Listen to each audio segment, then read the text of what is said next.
Gisolusyonan na sa Lapu-Lapu ang problema sa baha ug basura pinaagi sa paggamit og eco-bricks. Mao ba?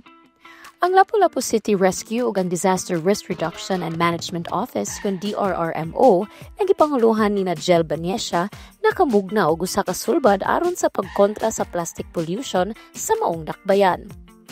Nahimo usab ang paggamit sa mga eco-bricks nga kasulbaran sa problema sa pagkahinay-hinay ug kalunod sa isla sa Caubian. Apan, unsa man ang eco-bricks?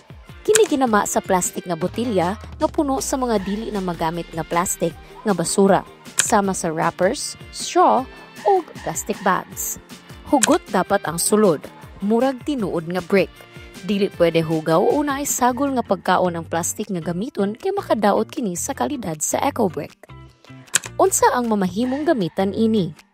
Ipuno nila og eco-brick ang seawall sa Caubian Island. Kaniadto, coral ug sea stones ang ilang gamit. Apan karon, eco-friendly na ang ilahang gibuhat nga pamaagi.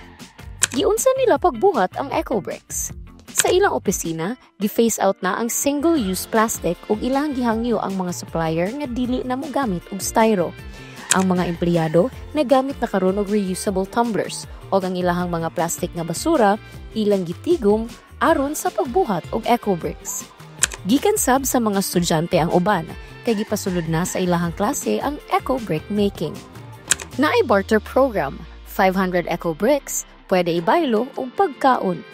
Gitarget ni ini ang mga PWD ug ang 4Ps beneficiaries.